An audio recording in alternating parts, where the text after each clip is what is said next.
So here we have the beginnings of Jackie's Gravy. gravy.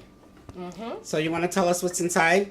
Well, first we just took some ground beef, browned it.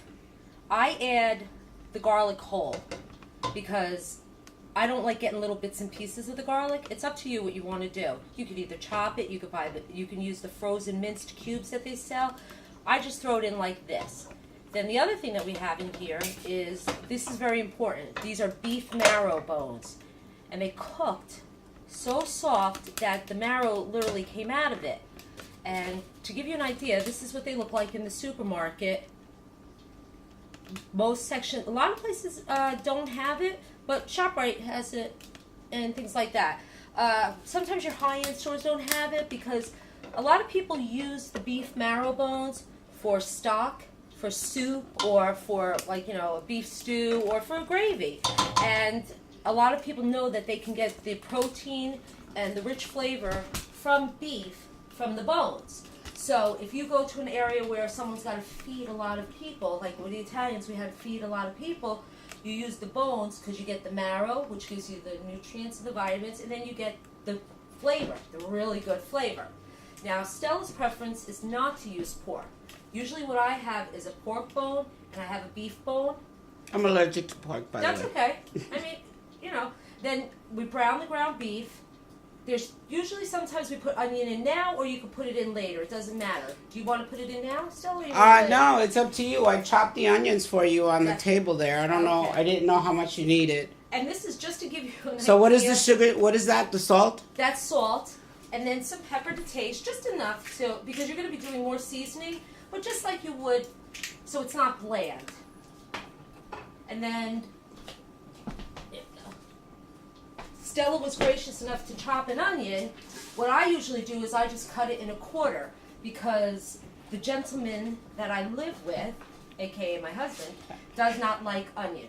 So what happens is I leave it in a big quarter, and then I just have to pull it right out. Like sometimes people do with spices, like if they put sage in or thyme, you know, they just pull the little twig out. There you go, throw it in there. So then what we do is we just cook it down. And there's no wrong or right time. But some people like to make sure that the beef is cooked, but it's going to cook in the sauce. So how long do you cook it right now? Like, usually what I do is I put the onion and the garlic in first with a little bit of olive oil. And I don't put the garlic in right away because I don't want the garlic to burn. So I'll put the onion in, and I'll throw in the beef bones, and then I'll throw in the chopping. And as it starts to brown, then what I do is while that's browning, I open up my cans of tomatoes. okay, so answer my question on this one. Why is it that there's a difference? Some people call it sauce, and some people call it gravy. I think it's a form of pride of your Italian heritage. So it's some kind of Italian history there, war between the Sicilians. Yes, my family's Sicilian. My family's from Okay. Sicily, and we call it gravy, and we call it ricotta, not ricotta, and mozzarella, not mozzarella, and no prosciutto. It's prosciutto. And my mother literally would stop dead in her tracks and go like this, say it right.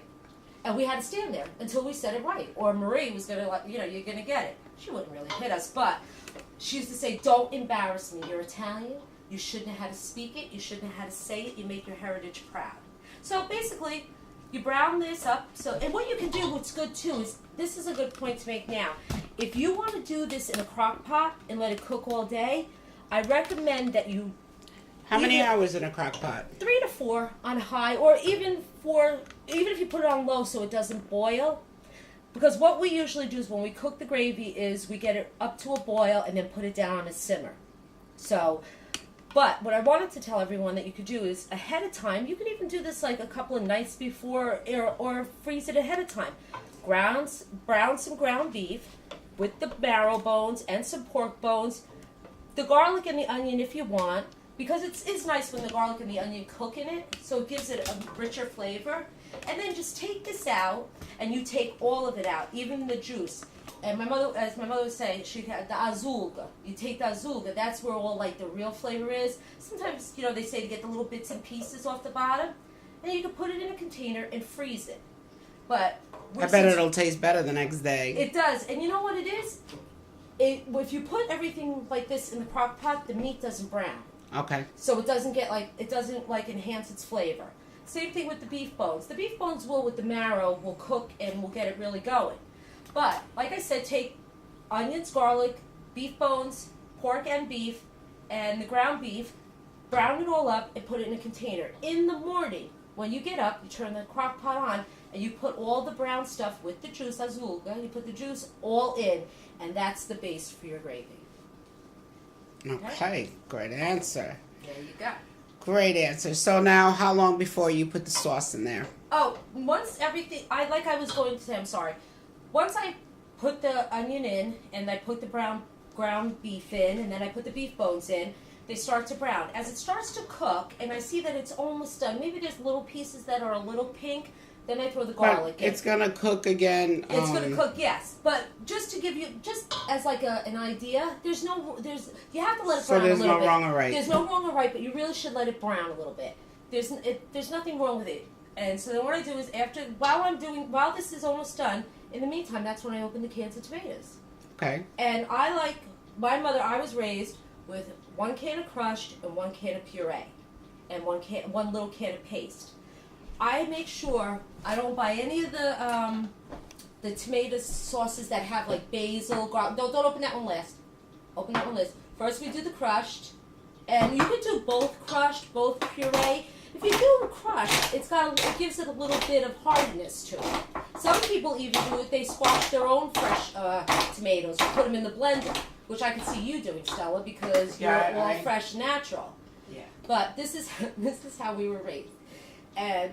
Let me No, tell but you. this is great because I could do that same recipe and modify it and make it just a little more organic. And let me tell you, Italians, I'm only speaking for myself. I'm not speaking for everyone in the nationality.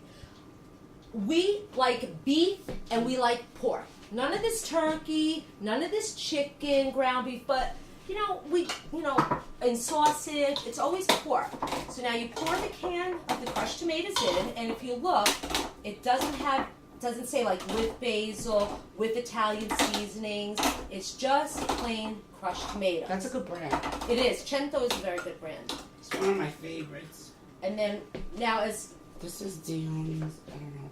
That's okay. Now what you can do is fill the can with water, please. Do you want stock or just water? Just water. See, now you have to realize some people try to get very fancy. Very filled to the top.